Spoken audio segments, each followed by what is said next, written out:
Pase bien, te habla Edwin Ortega, de la Facultad de Farmacia y Bioanálisis de la Universidad de los Andes, Unidad Académica de Fisiopatología.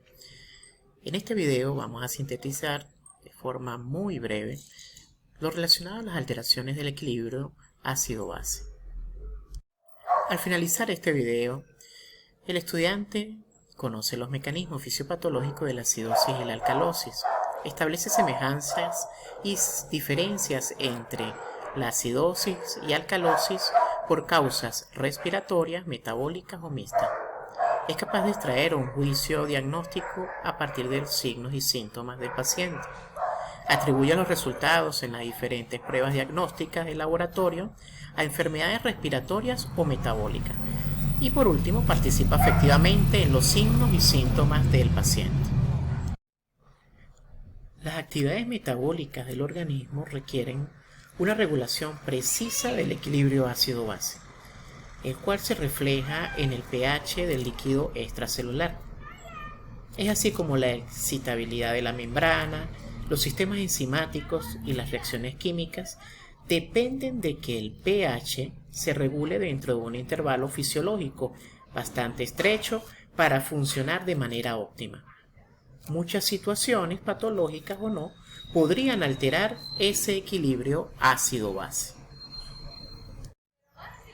Para comprender estas situaciones es necesario definir lo que es un ácido, lo que es una base y lo que es una sal. Veamos, ácido es todo compuesto químico capaz de donar o entregar protones o hidrogeniones. Así tenemos que, por ejemplo, el ácido clorhídrico, al disolverse, fraccionarse o ionizarse, puede dar a su vez dos elementos, como es los protones y, en este caso, su anión, que sería el cloruro. De esta manera, un ácido, como el ácido clorhídrico, sirve de donador de hidrogeniones o protones. Por otro lado, una base es todo lo contrario, es decir, es un compuesto químico capaz de aceptar o recibir hidrogeniones. Por ejemplo, el bicarbonato puede recibir hidrogeniones y por tanto es una base que recibe, valga la redundancia, protones. También podemos definir otro tipo de compuestos que ya no serían ácidos o donadores de hidrogeniones, bases o aceptores de hidrogeniones, sino también tendríamos las sales, las cuales son compuestos fundamentalmente constituidos por la unión de un anión y un catión. Ahora bien, cuando hablamos de ácidos o bases, en química podríamos definirlos como débiles o fuertes. ¿En qué sentido? Cuando se disocian o se fraccionan, podemos llamar un ácido o base débil cuando esta disociación es parcial, mientras que un ácido o base fuerte es aquel que se disocia en su totalidad. Así tendremos entonces como un ejemplo de ácido débil o con una fracción parcial o disociación parcial el ácido carbónico, el cual puede fraccionarse en CO2 o disociarse en CO2 y agua. No lo hace en su totalidad. Por otro lado, un ejemplo de ácido fuerte corresponde al ácido clorhídrico, el cual se disocia en su totalidad. En el caso de las bases, para definirlas débil o fuerte, debemos recordar que la mayoría de las bases son débiles, por tanto, su disociación es parcial. Para mantener concentraciones estables para un pH entre 7.35 y 7.45, debemos tener en cuenta las concentraciones dentro y fuera de la célula de protones o hidrogeniones.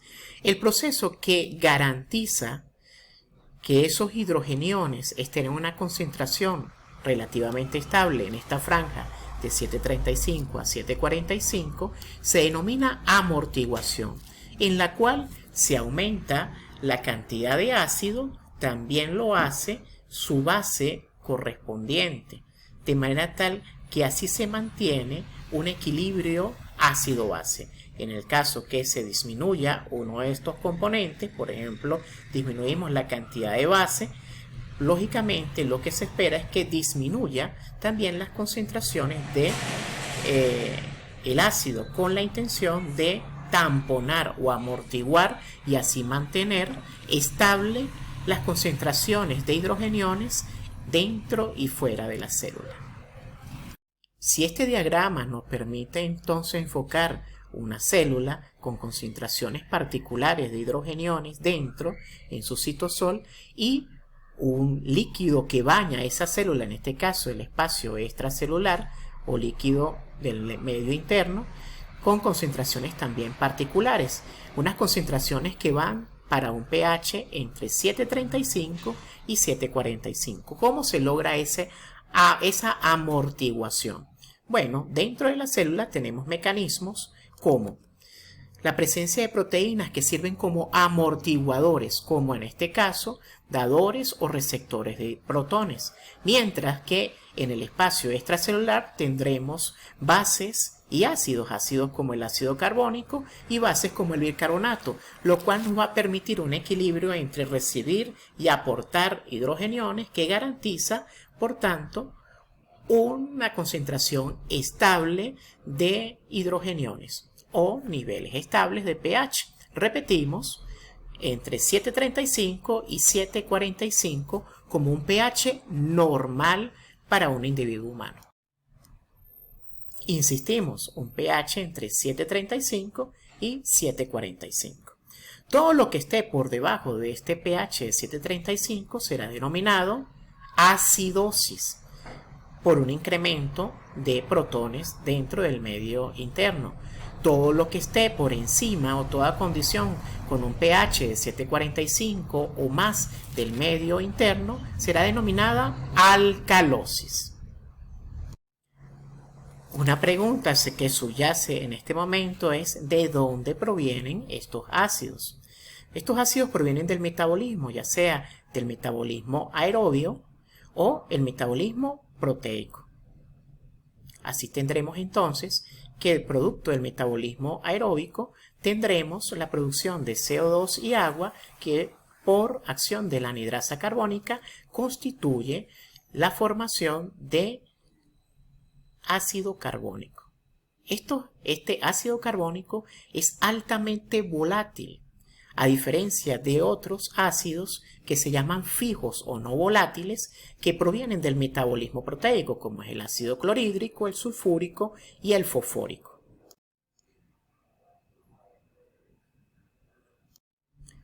De manera tal que la excreción de estos volátiles, como el ácido carbónico, depende de la excreción de CO2 a nivel pulmonar, mientras que de los no volátiles depende de la excreción renal y también de que ellos sean transportados a través de proteínas plasmáticas y unidos a bicarbonato.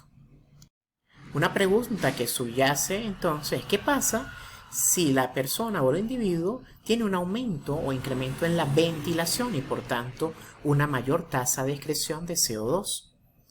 En este caso disminuiría la proporción de ácido carbónico. ¿Qué pasaría si disminuye la ventilación?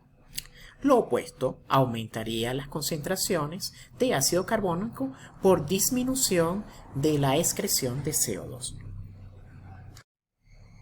Debido a su volatilidad, el ácido carbónico es muy difícil de medir directamente. Sin embargo, conociendo la acción de la anhidrasa carbónica eritrocitaria en la célula tubular renal, la cual es capaz de fraccionar una molécula de ácido carbónico en CO2 y agua, conociendo el coeficiente de solubilidad del ácido carbónico y conociendo las presiones parciales de CO2, podríamos inferir lo siguiente. Su coeficiente de solubilidad es de 0.03. Para un paciente que tiene 40 milímetros mercurio de presión parcial de CO2, asumimos por fórmula que las concentraciones de ácido carbónico es el producto de estos dos elementos, coeficiente de solubilidad y presiones parciales de CO2. Tendremos entonces como consecuencia que un paciente con estas variables tendrá 1.2 miliequivalentes litros de concentración de ácido carbónico a nivel del medio interno. Te invito en este momento a considerar qué sucedería si cambiamos o si alteramos en este matraz, que puede ser nuestro líquido extracelular simbólico, las concentraciones de ácidos o de bases. Veamos. Te invito a jugar un poco en este momento conmigo. ¿Qué sucedería si este matraz contiene el medio interno, contiene el líquido extracelular? Por supuesto, también contiene de forma pareada, amortiguada, concentraciones de base como el bicarbonato y ácido como el ácido carbónico. ¿Qué sucedería si yo en este matraz elevo las concentraciones de hidrogeniones? O lo que es igual, disminuimos el pH. Lógicamente que en el matraz vamos a tener mayor concentración de ácido carbónico y menor proporción del bicarbonato. ¿Cómo hago para tamponar y mantener un pH estable bajo esta nueva condición? Una de las formas es aumentando la cantidad de bicarbonato dentro del matraz, de manera tal que sirva como receptor de protones. Esa es una opción que tenemos. La otra opción es aumentando o incrementando la salida o excreción de CO2, de manera tal que ese CO2 salga desde el ácido carbónico y por tanto disminuya las concentraciones del mismo dentro de ese medio interno. Y así sucedería entonces la dinámica en el caso de una acidosis o una disminución del pH por incremento, lógicamente, de la concentración de protones dentro del medio interno. Un fenómeno así lo lograríamos a través de un incremento de la excreción pulmonar de CO2 o ese aumento del aporte el aporte dentro del líquido del medio interno de bicarbonato lo lograríamos porque a nivel renal se produzca más bicarbonato o se reabsorba más bicarbonato.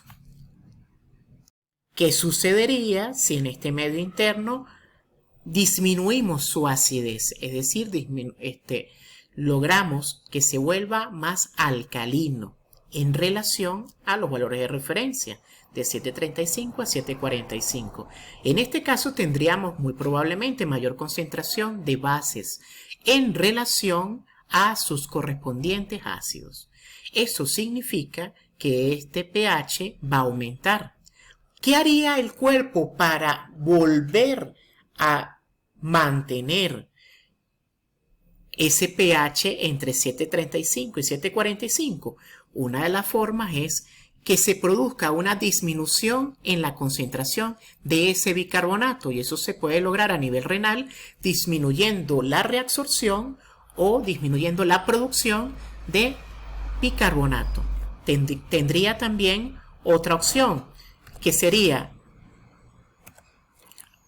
disminuir la excreción de CO2 y por tanto mantener mayor concentración o aumentar la concentración de ácido carbónico en el medio interno.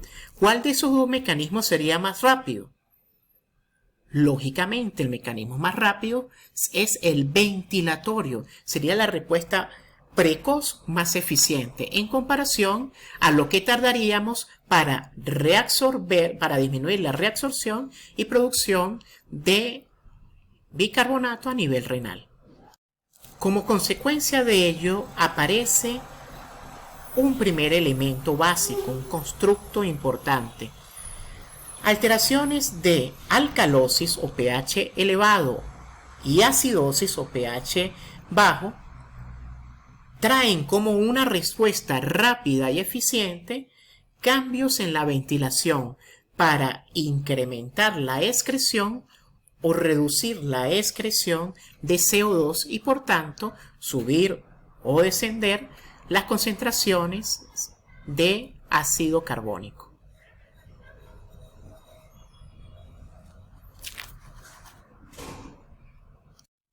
Además de este sistema renal para el bicarbonato y el sistema ventilatorio para el ácido carbónico, existen otros sistemas que ayudan a tamponar o amortiguar este equilibrio ácido-base, como sería, en este caso, lo correspondiente al transporte de potasio e hidrógeno en una célula. Fíjense este cotransportador, el cual si aumenta los niveles de pH, por tanto, si disminuye las concentraciones de hidrogeniones, saca hidrogeniones o protones desde dentro de la célula hacia el medio interno.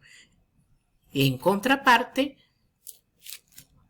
recibe el flujo de potasio en correspondencia a protones. Es un intercambiador de protones con, en este caso, nuestro catión que corresponde al potasio. ¿Qué pasaría para este sistema si disminuye el pH, si entra en acidosis? El paciente entonces, como tiene exceso de hidrogeniones, incorpora estos dentro de la célula y saca o extrusa potasio en correspondencia a este hidrogenión. Esto es un mecanismo bastante eficiente, adicional al renal y al ventilatorio, para tamponar el medio interno. Por último, tenemos un gran sistema amortiguador. Es el hueso. Aunque un poco lento, el hueso garantiza grandes cambios del pH. Por ejemplo, si caemos en acidosis a nivel de la membrana de los osteocitos, podríamos tener este fenómeno en el cual se recibe protones con el antiporte de potasio y de sodio. Por otro lado, tenemos que a través de la resorción ósea podemos entregar al medio interno carbonato de calcio y bicarbonato de sodio como sustancias tamponadoras ante una disminución del pH. Esto por acción de los osteoclastos a nivel de la matriz ósea. Una buena pregunta sería: ¿qué ocasiona estos trastornos ácido-base? Veamos. Una condición ventilatoria del tipo de que genere una disminución en la profundidad y velocidad de la respiración, como consecuencia tendrá un incremento en las concentraciones de CO2 y por tanto un incremento recíproco en las de ácido carbónico. Toda condición que aumente la profundidad y velocidad de la respiración conllevará un incremento en el lavado de CO2 y por tanto reducción del ácido carbónico. No obstante, los trastornos de aumento o incremento y profundidad de la ventilación no generan cambios recíprocos a nivel de el bicarbonato. No así, entonces el bicarbonato, cuando se altera, podrá tener como mecanismos compensatorios estrictamente renales. Así tendremos 4 fenómenos posibles: acidosis metabólica, acidosis respiratoria, alcalosis metabólica, alcalosis respiratoria, denominándose acidosis todo pH menor a 7,35 y alcalosis todo pH por encima de 7,45. Por otro lado, cuando denominamos metabólico respiratorio es por causas metabólicas o respiratorias, valga la redundancia. En este cuadro tenemos una síntesis de las respuestas principales a nivel pulmonar y a nivel renal cuando se produce alguna de estas alteraciones. Veamos. Acidosis metabólica, es decir, un pH menor a 7,35, producto de una alteración metabólica. En este caso se corresponde a una disminución del bicarbonato. Por tanto, concentraciones que están establecidas como bicarbonato menor a 22.000 equivalentes litros son condiciones para establecer una acidosis metabólica. pH menor a 7.35 más bicarbonato menor a 22.000 equivalentes litros. ¿Qué respuesta esperamos en este paciente que tiene una baja proporción de bicarbonato en una condición de acidosis? Para llevarlo a un pH normal, tendremos que entonces sacar o extrusar CO2. Y por tanto, con eso disminuimos las concentraciones, en este caso, de ácido carbónico. Eso lo logramos a través de un aumento en la profundidad y frecuencia de la ventilación. Al punto que cada mil equivalente de bicarbonato, por cada descenso de bicarbonato en orden de 1.000 equivalente litros, será taponado con un descenso de la presión parcial de CO2 de 1 a 1.2 milímetros de mercurio. ¿Qué pasa en los riñones en una acidosis metabólica? Bueno, la idea es disminuir las concentraciones de hidrogeniones. Por tanto, tendremos mayor excreción renal de protones y una mayor reabsorción de bicarbonato, sobre todo si el riñón está sano. En el caso que esté enfermo, esto último es muy difícil que ocurra. Segunda condición, alcalosis metabólicas, pH por encima de 7.45 por causa metabólica. Significa que entonces es una alcalosis que está representada por un incremento de la concentración de bicarbonato. Así tendremos bicarbonato mayor a 26.000 equivalentes litros con un pH mayor a 7.45. ¿Qué se espera como respuesta a nivel respiratorio? Bueno, se espera que podamos mantener mayor concentración o rescatamos un poco, tamponamos con un incremento de ácido carbónico. Y eso lo logramos reteniendo CO2. Y eso lo logramos a su vez disminuyendo la profundidad y velocidad o frecuencia, de la ventilación. Por otro lado, ¿qué esperamos en una alcalosis metabólica si no hay una enfermedad renal? Bueno, que a nivel del riñón disminuya la excreción de hidrogeniones y que disminuya, por supuesto, la reabsorción y producción de bicarbonato. Una tercera condición sería la acidosis respiratoria. En este caso, tenemos pH por debajo de 7.35 por causa respiratoria. Eso significa que vamos a tener altas concentraciones ¿de qué ácido? Del ácido carbónico, pero como no lo podemos medir, lo hacemos o lo inferimos indirectamente a través de las presiones parciales de CO2. Por tanto, un pH menor a 7.35 con unas presiones parciales de CO2 elevadas, que para nuestro caso el límite sería mayor a 45 milímetros de mercurio. Ante una acidosis respiratoria no hay una respuesta compensatoria a nivel ventilatorio. Ante una acidosis respiratoria lo único que tenemos es incrementar las concentraciones de bicarbonato y para eso aumentamos la excreción renal de protones, aumentamos la reabsorción y síntesis de bicarbonato. La cuarta es un poco recíproca en el sentido de que tenemos una condición de alcalosis respiratoria. Ante todo proceso de acidosis o alcalosis respiratoria no hay ninguna respuesta ventilatoria que la compense, solamente respuestas renales. ¿A qué llamamos alcalosis respiratoria? A un aumento del pH por encima de 7.35 en presencia de concentraciones muy bajas de ácido carbónico. Como no lo podemos medir, entonces de CO2, presiones por debajo de 35 milímetros de mercurio. ¿Cuál es el mecanismo que lo compensa? Una disminución en la excreción renal de protones, una disminución en la reabsorción de bicarbonato. A través de todos estos mecanismos que provienen de una tabla del PORD, esta creo que es la 9ª edición, podríamos entonces tener representaciones de ajustes ventilatorios y renales del bicarbonato y del ácido carbónico, en especial a través del CO2, con la intención de mantener un pH normal o recuperarlo en una condición de desbalance o alteración ácido-base. Usando el recurso bibliográfico de Porth, podemos llenar este cuadro.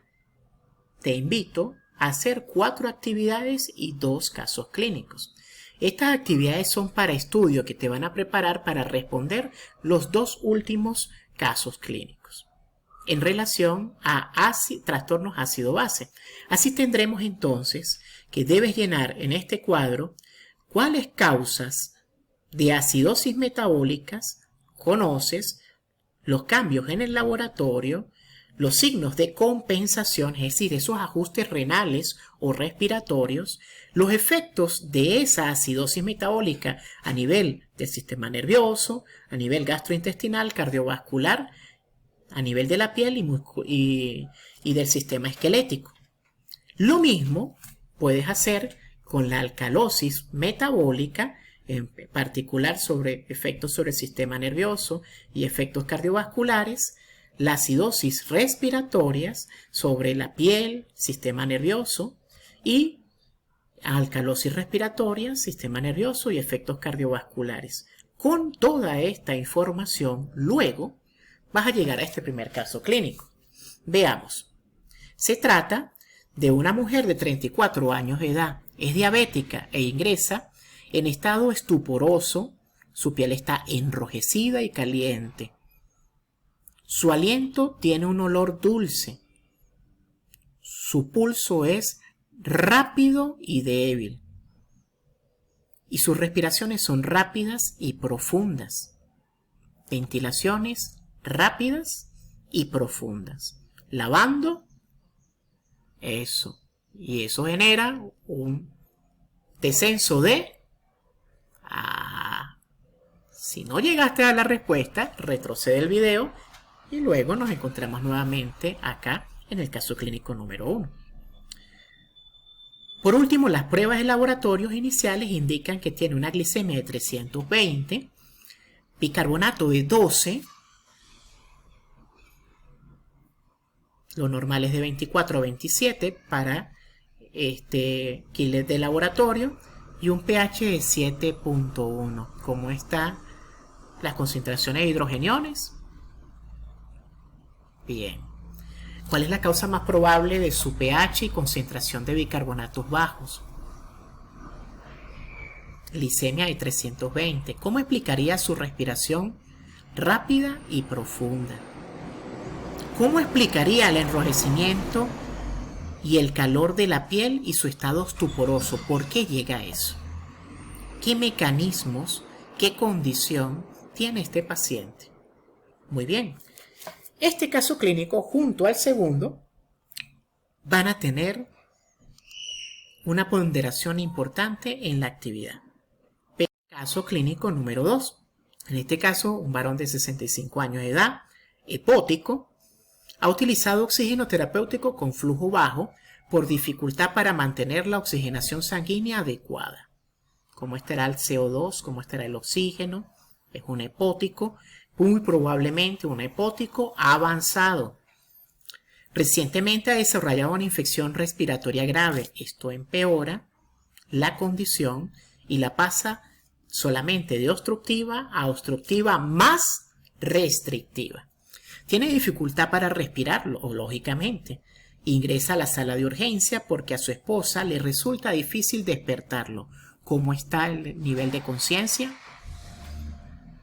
Su frecuencia respiratoria es de apenas 12 respiraciones por minuto, a pesar de tener EPOC. Y un EPOC que está exacerbado por una infección respiratoria baja. Ella refiere que le había aumentado el oxígeno por la dificultad para respirar.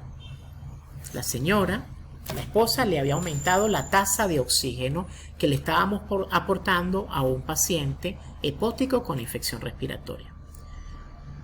Y ventila ahora poco. ¿Cuál es la causa más probable del problema de este hombre? ¿Cómo explicaría su letargo y dificultad para respirar? Doña Ñapita, le ayudamos. La gasometría arterial durante su ingreso indicó una presión parcial de oxígeno de 85 milímetros de mercurio, casi una hipoxemia leve, pero una presión parcial de CO2 de 90, siendo la mayor de 40, bajo un bicarbonato normal de 24.000 equivalentes litros. ¿Cómo estará ese pH? Conociendo las constantes de disociación de presión parcial de CO2, la constante de disociación del ácido carbónico es 0.03. ¿Estará aumentado o disminuido el ácido carbónico? Ya sé que tienes la respuesta.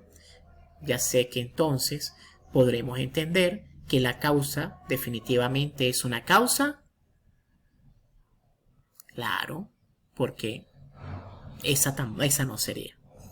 Bueno, muchachos, tanto las respuestas del caso clínico 1 como la del clínico 2 las espero en una plantilla en Word o PDF, una plantilla con las normas APA.